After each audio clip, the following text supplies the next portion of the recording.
Connect Forth, the radio forum for students. Welcome along to this special podcast for Ask an Expert. I'm Gavin Orr, the station manager for Connect Forth, and I had the joy of interviewing and also teaching and lecturing throughout the year our brand new modern apprentices. And they're joining me in the studio right now. So you can now introduce yourself, guys, one by one. Don't be shy. Hayley, you start. I'm Hayley Parr, and I'm working as a multimedia journalist for Dunfermline Press. Hey, hi, I'm Jack Aitchison, and I'm working as an online digital journalist for STV and STV Glasgow.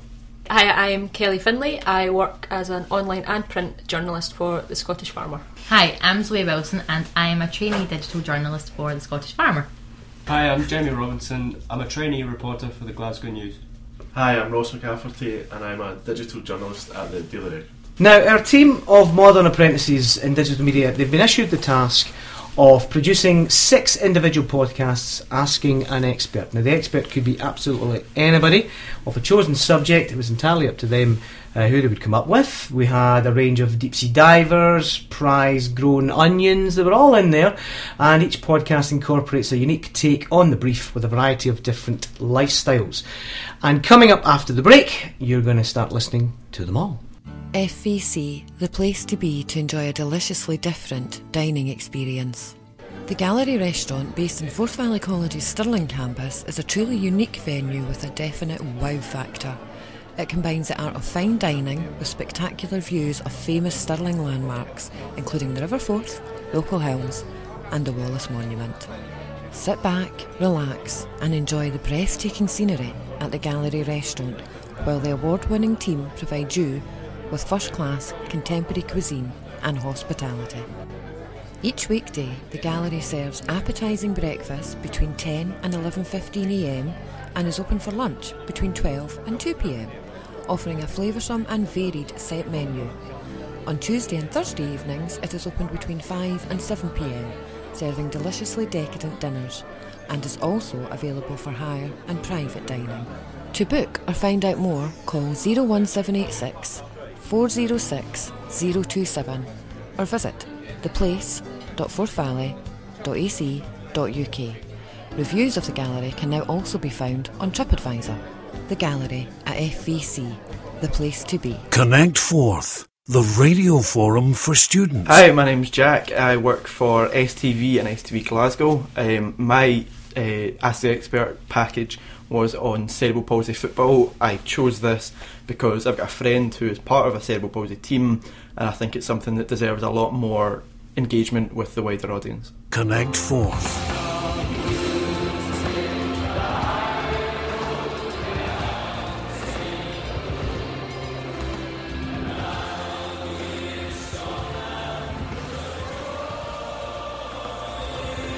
For players in Scotland's cerebral palsy, stroke and acquired brain injury team, football is more than just a game.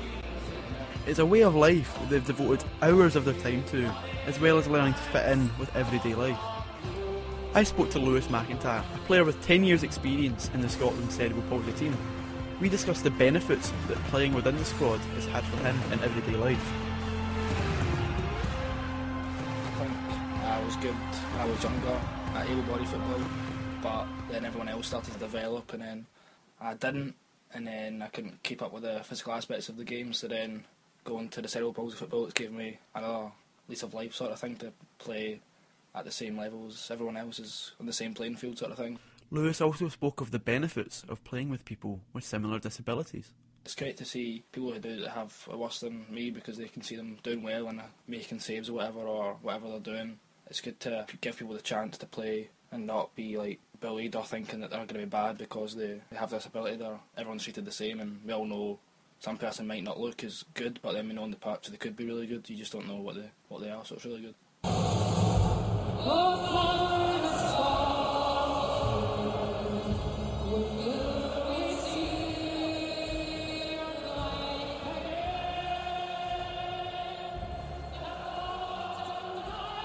Lewis recalls singing the national anthem for the first ever time, as well as scoring his first goal for his country. It was pretty good. Weird to do it. It was against England the first time, so it was kind of added a bit of extra. It was kind of special, but a wee bit weird.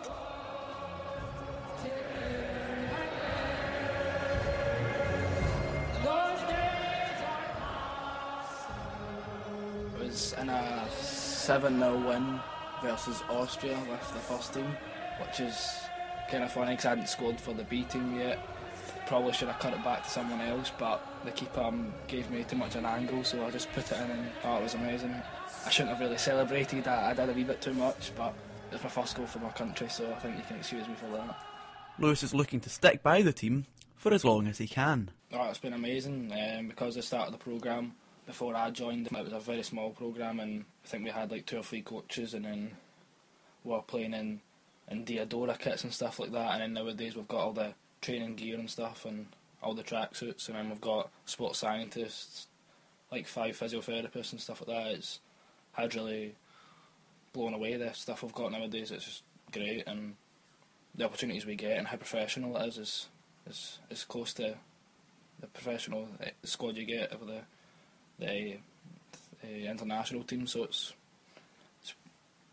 really good.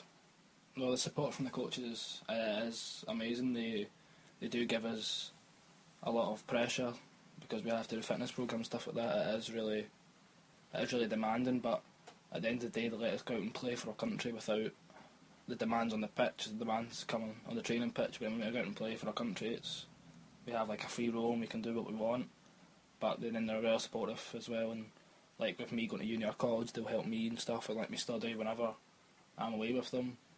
And friends and family have been good. My mum and my dad have drove me to Stirling and so many times, and now to Largs, so I can't thank them enough for that.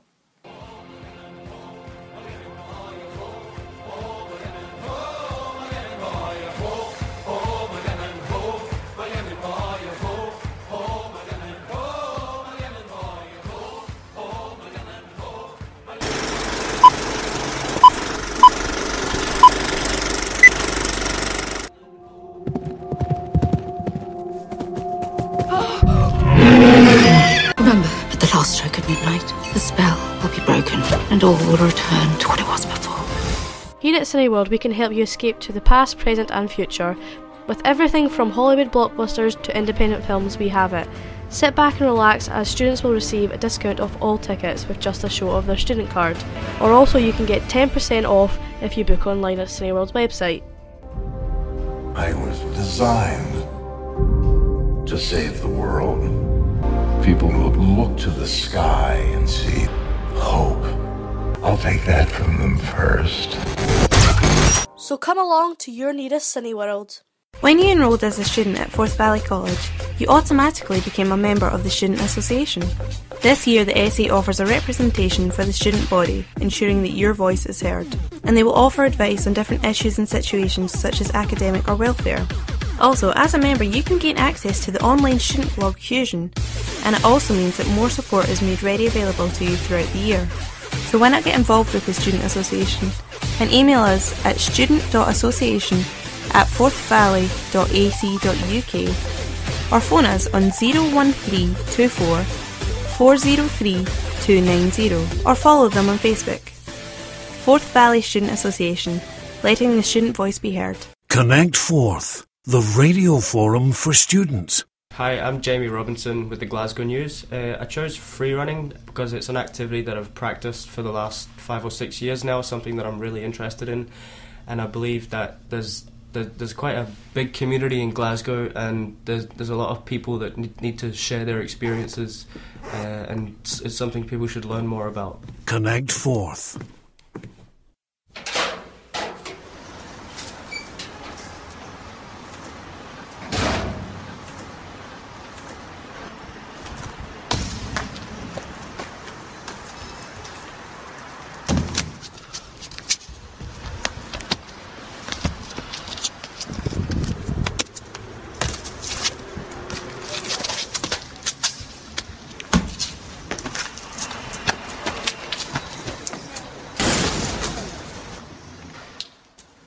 Parkour is the physical discipline of training to overcome any obstacle within one's path by adapting one's movements to the surroundings and traversing the environment in the most efficient way possible by running, jumping, vaulting, swinging and climbing.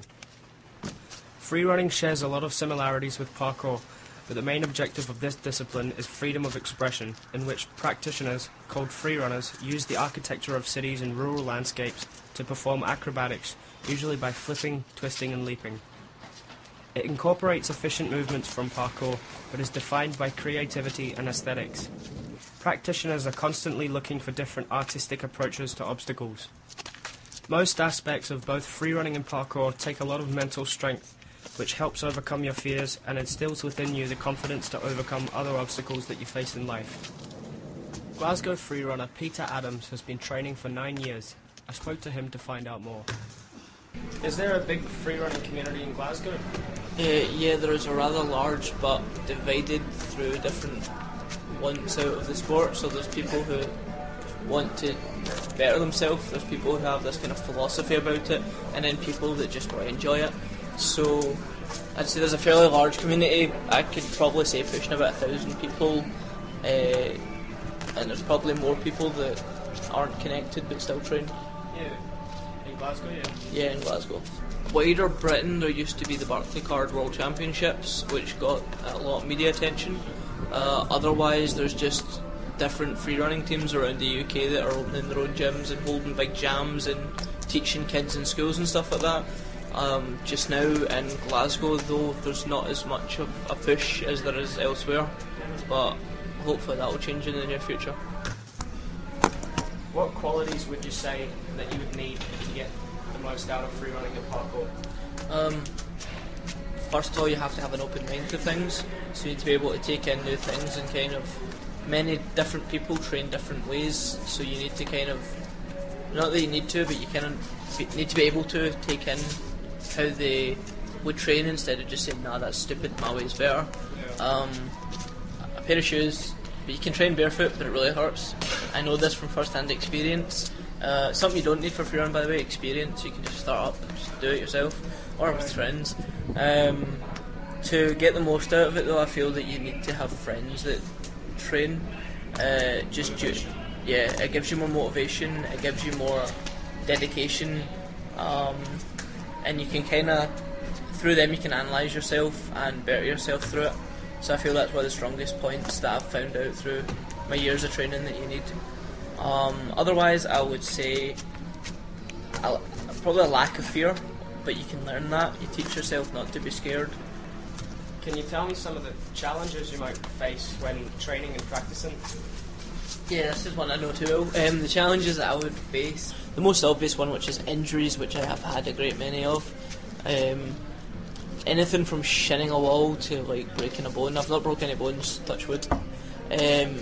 But that's one of the main challenges. The other challenges is fear. When you physically, you're like, oh, I could do this easy, and then you kind of get like this weird head spin feeling, and you just can't physically throw yourself into what you want to do. And it's like the most infuriating feeling because there's no time limit for it to go away, and it's so annoying. Other challenges are financially, because I destroy shoes, and it sucks to free run in like expensive high tops when you've ruined your training shoes. Community challenges I'd say that I've faced before are like police not knowing what you're doing. I nearly got arrested for attempted breaking an entry or whatever it is in this country, I don't know.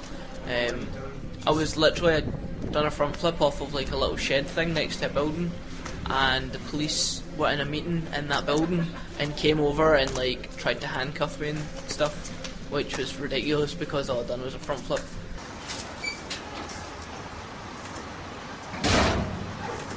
Parkour and freerunning are not defined by a set of rules or guidelines, and the common goal is not to be better than the other person, but to be better than your previous self. It is this which has allowed a huge number of people from all walks of life and ages to explore and engage in the activities without experiencing the barriers created by competition and physical comparison. Both disciplines have grown rapidly over the years and have become universally accepted by cultures around the world as a method for art expression, fitness and recreation, and it is hoped that they will continue to grow as more people become aware of the potential benefits of the activities. Whether you want to travel across an ancient land, do battle with evil wizards, or traverse the seven seas, a book can take you there, and here at Waterstones we have a book for every mood. But that's not all. Bring in your student ID and sign up for the Waterstones student card and start earning points towards your next purchase. You collect 10 points for every £1, and every point is worth a penny, so you'll be earning back 10% with every purchase. So come and visit us in the Thistle Centre or on Falkirk High Street and pick up your next adventure. UniDays is a free instant access discount website for students. The website gives students access to discount codes from a range of online and in-store retailers. These range from music and clothing to technology.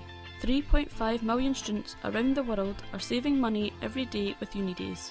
In partnership with universities, colleges and leading retailers around the world, UniDays have developed a new and innovative way of verifying students. Verification of student ID is needed when signing up. The UniDays app is designed to tell you where and when you can get discount, as well as acting as your student ID when redeeming in store. For more information and to sign up, visit www.myunidays.com. Connect Forth, the radio forum for students. My name is Zoe Wilson and I work for the Scottish Farmer newspaper based in Glasgow. I decided to do my Ask the Expert with a very close friend of mine called Shona, and I went and visited her at her place of work in Glasgow, which is a shoe shop. And because I've always had an interest in fashion and shoe wear, I felt it was really relevant to me and would be very interesting to me. So we carried out an interview, and there are some excellent sound bites in there which include me trying on a variety of footwear, which turned out to be pretty funny, so you'll hear that later on. Connect Forth.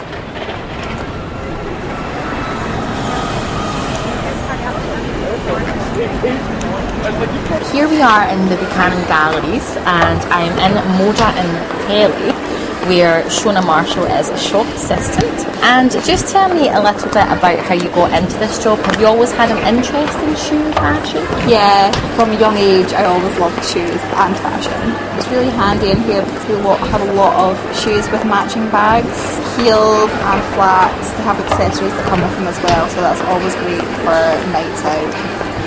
You obviously cater for the female side of fashion, and so what kind of things would you advise? Well, people will come in with different preferences to their footwear, so can you advise someone on what would suit them best? Yeah, definitely. I mean, we get a lot of older women in as well as younger people, but the older women will look for comfier shoe, flatter. We tend to have a lot of kitten heels, mid-size heels for people who need that, but we do also have a lot of high heels and wedges, which can be a lot comfier for older people as well. And do you have a favourite pair of shoes in particular at the moment? Yes. Would you like to show them to me? I recently got these. Oh, so you bought these for yourself? Yeah. And could you just describe those to me? So it's a wedge sandal with a leopard print. Oh, and is that, it's actually like pony skin. Pony skin. With 2 gold buckles, which are both adjustable. And how much do they retail at? They retail at $65.95, which is the average price of our shoes. Have you been trying to sell those ones in particular, or do you just try to accommodate the needs of the buyer? Just accommodate the needs of the buyer. I try to sell whatever anybody is looking for, try and give them the best idea, the style that they're looking for, and what is best for the situation they need it. I see you've got a sale section, so, and I really love long boots, so could you maybe show me a few pairs of those? And perhaps a pair that you think would suit me?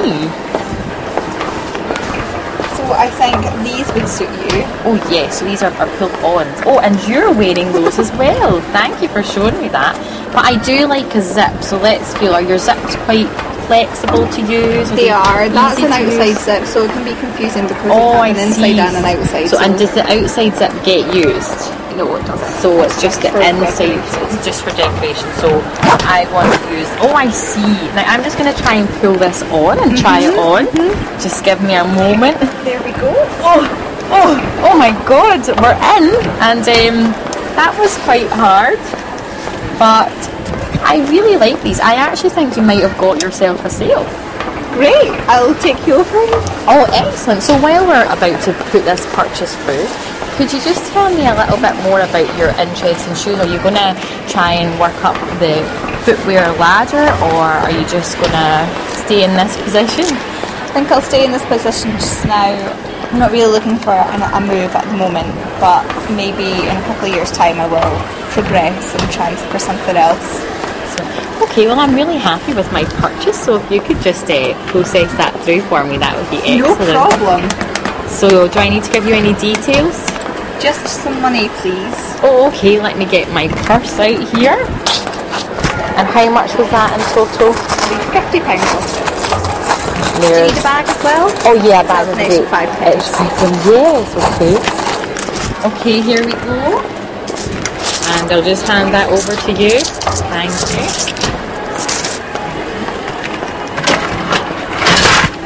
Thank you very much. Yes, and thank you.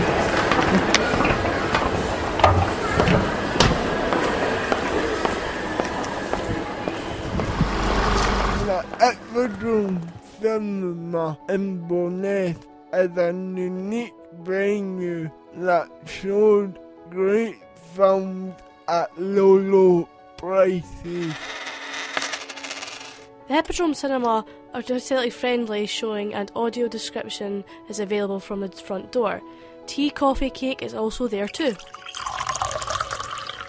The Hippodrome Cinema has great surroundings and experiences.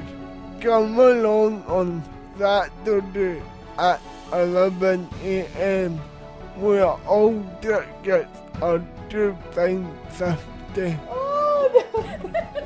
You can go to Billy Elliot at the Hippodrome Cinema on the 25th of October at 7 PM. Tickets are £12.50. You can like the Hippodrome Cinema on Facebook or follow us on Twitter for more information. The Hippodrome Cinema, great films at low prices. Come along and enjoy.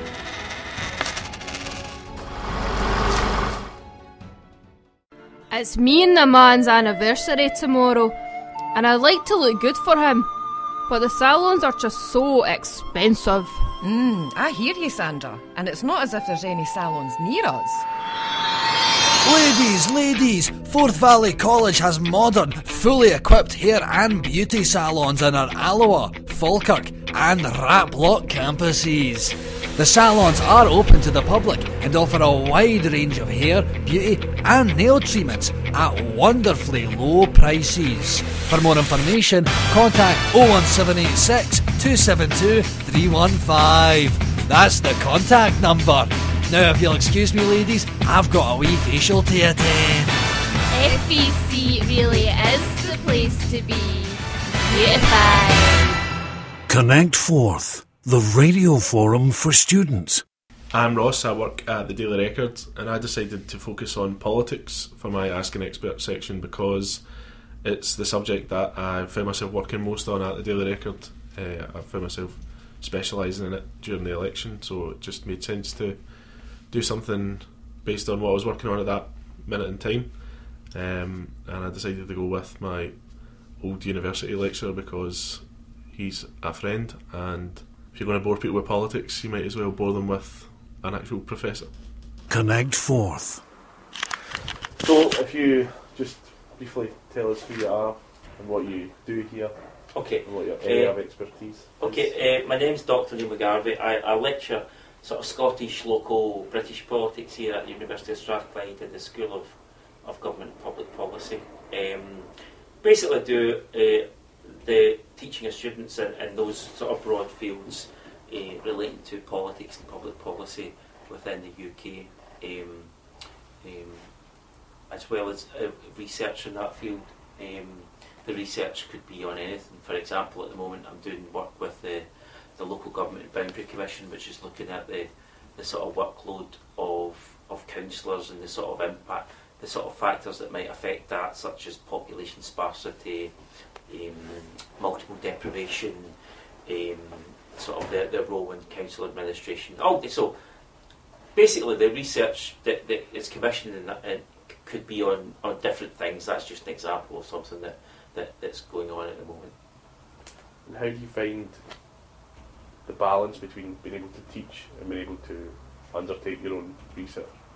Yeah, I mean, there's a balance. Obviously, at the University of Strathclyde here, there's a lot of universities are essentially judged not so much on the quality of teaching, but they are obviously judging that on there's a national student survey that the Times Higher Education undertakes that basically rates different schools and universities as regards the quality of the teaching as judged by the student. But probably the more important indicator at university level is the Research Excellence Framework, or REF as it's usually called, which is a UK-wide audit and assessment evaluation of the research that is undertaken within different universities.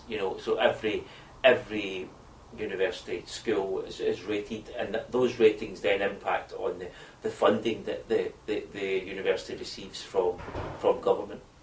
So that can be quite important. So the other thing, I mean, there's teaching research, but the other thing that is the sort of term that's usually heard these days is what's called knowledge exchange.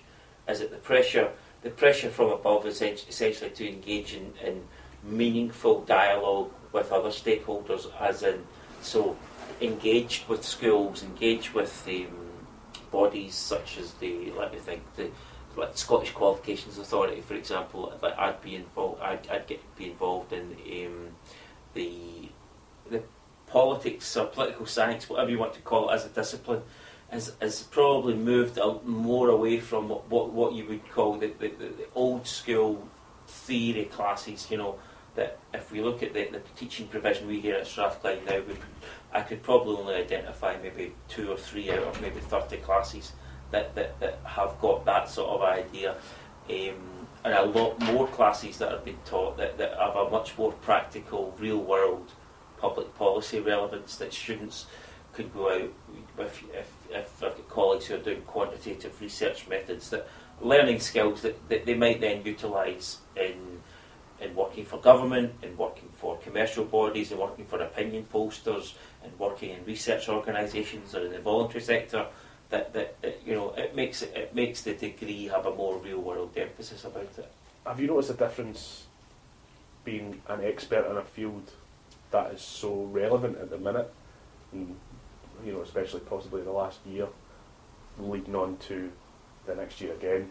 Politics is so high up the agenda. Has that had a practical effect, and do you feel people are more engaged with your area of expertise?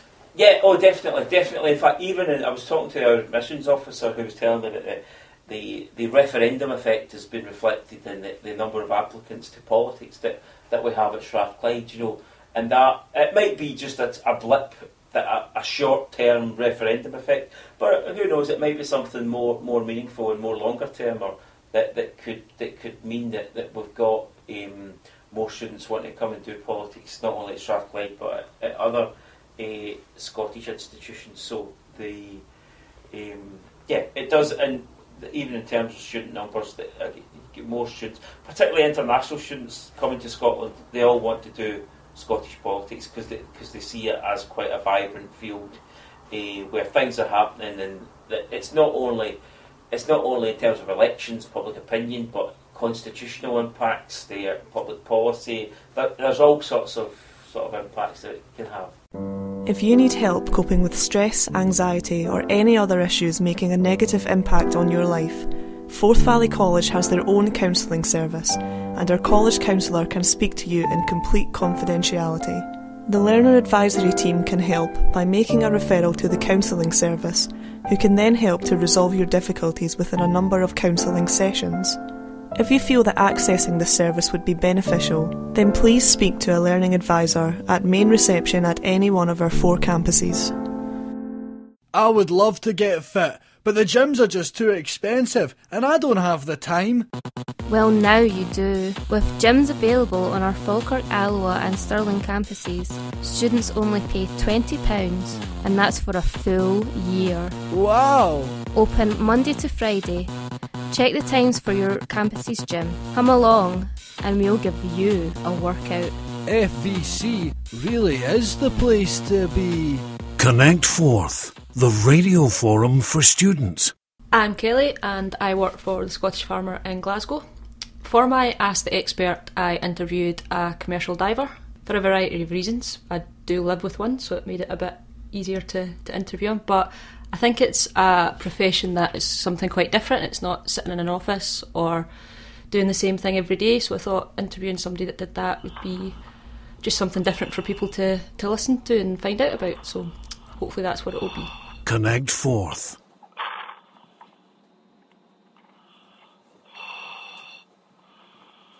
My name's Kieran Hennigan, I'm 27 and I'm from Uddingston in Glasgow.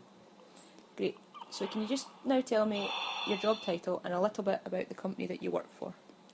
Job title is I'm a commercial diver and I'm technically self-employed, but I do most of my work for a company called Shearwater Marine Services that are based in Dunoon, but do jobs throughout Scotland and some also overseas.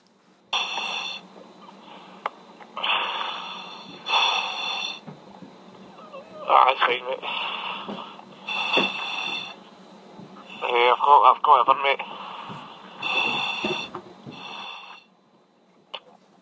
mate. Day to day, mostly I'm based in Faslane Naval Base. So day to day, once we arrive on site, we'll get on the dive boat, make sure all our kit's set up. We'll have a series of daily checks on all the equipment that we're using, because the equipment that we use, the helmets, and are kind of deemed as life-saving equipment. It's really important that these are checked and the operation of them's checked every day before we start diving. Once we start diving, we'll go through our usual kind of toolbox talk, assessing risks and dangers that could be incurred within the job that we're going to do, and then we kind of proceed with the diving operations. It's usually the diving team's kind of a 5-man team, and then we kind of take it in turns going in the water, and also while there's one person in the water, there'll always be a standby dressed in just in case of emergencies that they have to go in and do any kind of rescue, and from that we'll just continue through the day. So what kind of thing is it you're diving on? Mostly the diving that I'm taking part in is inspection diving, and generally that's on jetties, and as I said, I'm based mostly in Faslane Naval Base, so where there is support to the estate management, and we carry out a series of inspection on all the different jetties throughout the naval base. This can range from jetty piles that go from the jetty down into the ground, or on some of the structures that the boats berth up against.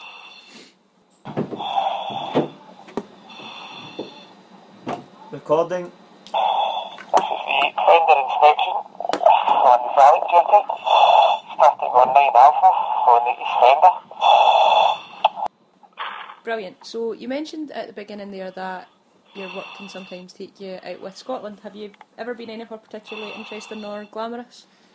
Maybe not so glamorous, but interesting. We've done, part of our job is we support the NATO submarine rescue system, and that's taken me to both France and Norway, which is it's a fairly interesting job doing that. And I've also been to Shetland, which was interesting but definitely not glamorous. It's obviously quite a unique job. Are there any particular dangers involved? There's inherent dangers involved because you're going underneath the water, and you're basically supported by the kit that you've got on, and the dangers are that if there's any malfunctions with the kit, or if anything happens under the water, you're a long way from safety. For example, if you're maybe to get a cut on surface, it's not really that dangerous, but sometimes if you get a cut underwater, if it's bad enough, you can sometimes get water ingress into the cut because of the pressure, and this could be seen as a lot more dangerous. And also, if there's any malfunctions with the kit, then you essentially stop breathing. So the training that we do, you have to complete a professional training course before you start diving, and that's there to make you familiar with the kit, make you familiar with anything that can go wrong, and train you so that you know how to act in those situations, so that it reduces the chance that they could be fatal. Brilliant. So where do you see your career progressing in the future? Well, I've been doing the job for 3 years now, and in the 3 years that I've been working, I've managed to progress to being a dive supervisor, and been put in charge of all the inspections in Faslane, which entails doing all the notes for when we're actually doing the inspections, and compiling the reports at the end of each job.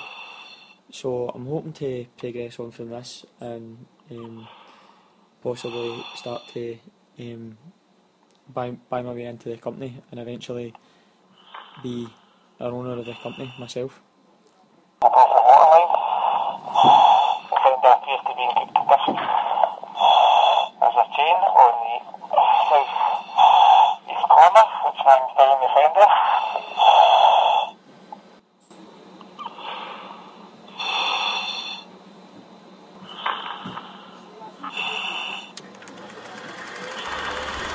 Come visit the View Cinema in Stirling. We are here to fulfil all your movie needs. Are you a student? Extra bonus! You can come along and watch a film for as little as £6.80 at off-peak times and £7.95 at peak times.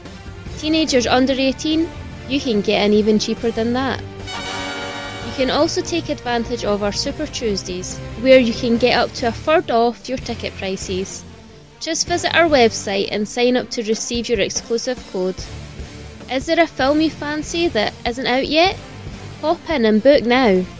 Never miss out on an opening night again. For more details about the View Cinema Stirling and to find out what's on, visit myview.com. The Bistro at Forth Valley College offers a wide variety of delicious food and drinks. Open from 10 a.m. till 4 p.m. every weeknight and open late till 6 p.m. on a Wednesday, there isn't a time where you won't be welcomed along to the Raploch Community Campus. Whether it's just a coffee and a biscuit you're after or a full meal, the Bistro will be able to meet your catering needs, with breakfast and lunch menus to satisfy even the fussiest of taste buds. So if you fancy coming along to the Bistro, you can make a booking on 01786 272 318. FVC, the place to be for contemporary cuisine. Connect Forth, the radio forum for students. My name is Hayley Parr and I currently work for the Dunfermline Press. I chose to interview my grandpa about his vegetable patch for my Ask an Expert interview. I was thinking about what really made an expert, and I think that we're all experts in our own little things, and my grandpa has prize-winning onions, so I decided to ask him how he grows them and about everything else on the vegetable patch. So I hope you enjoy. Connect Forth. So I'm here at my grandfather Wayne Parr's garden allotment, where he grows numerous veggies each year and actually has prize-winning onions at the village competition.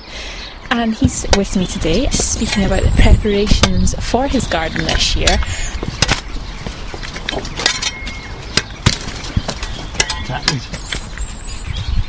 Are they last year's ones? Yeah, yeah, I've never dug them up. Oh, will they still be good? Yeah, yeah. Oh well, that's dinner tonight. So what was in this patch? There was a few late tatties just here. For I was going to take them and use them for Christmas. But and the ground was that hard I couldn't dig them up. So I couldn't get any of them. So what plans do you have for this veggie patch this year? So well, I've got a line of two lines of slots onions in there. I'm getting some red onions in front of them, and then my bean rows just here.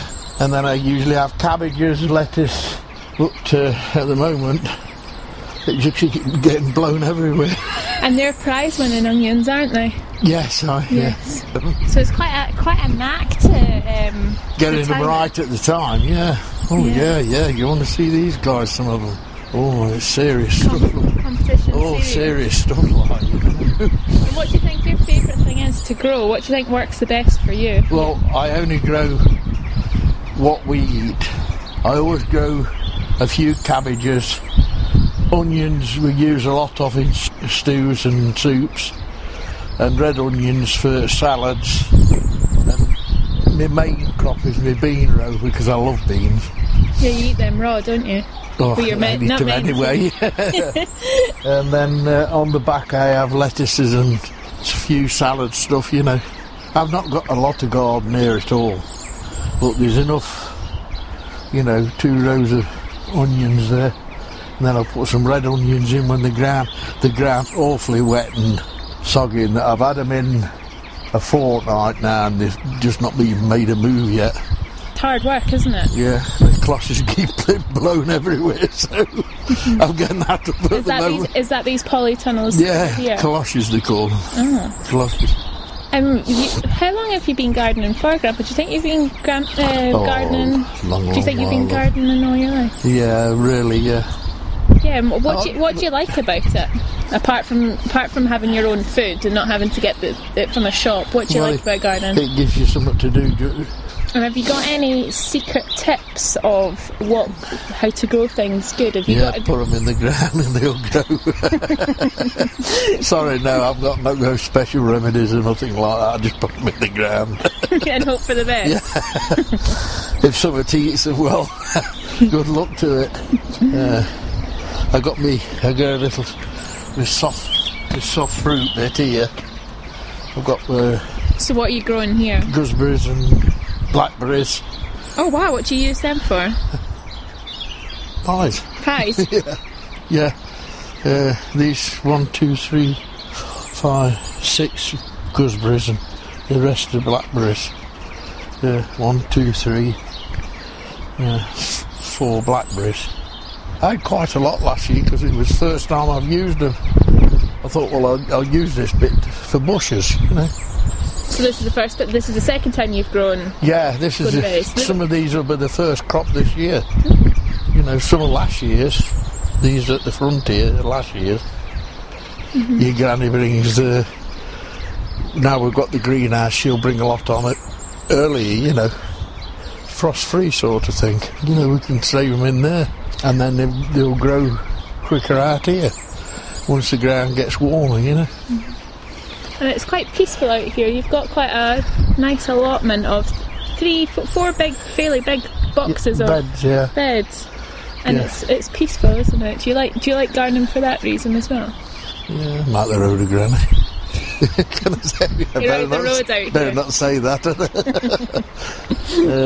No, yeah.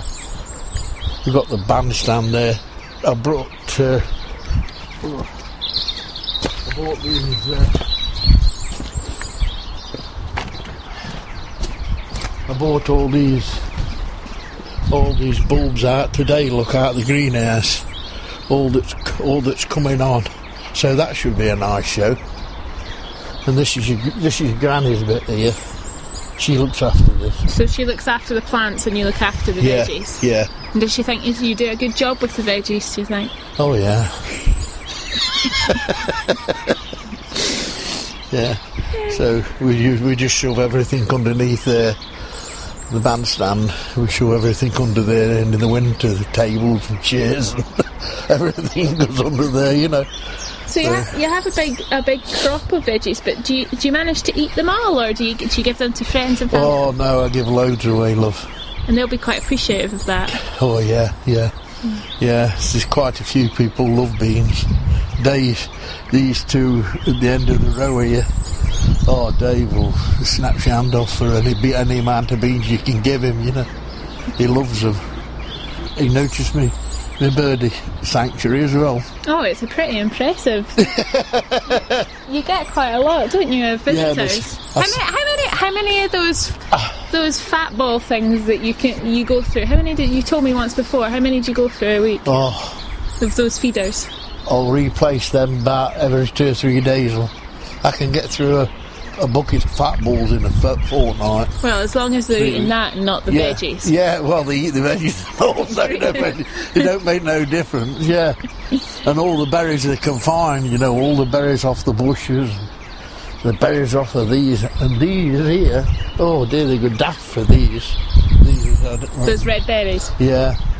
I suppose a lot of people think you wouldn't be cheaper to grow your own veggies, but you think that you are, than to buy it from a shop. I know you have to put the time in, but... Well, yeah. I mean, it's far... You never know what you're eating And what would you like to grow in your garden that you haven't grown before? What do you think you would like to kind of master growing that you haven't managed to grow yet? Has there been any things that have kind of stumped you where they've not gone to plan? Before I used to put a lot of fruit trees in. I think we used to like that. We had pears and cherries, cherry trees and pear trees and apple, and I think you can use more fruit for pies and whatever, you know. I love them.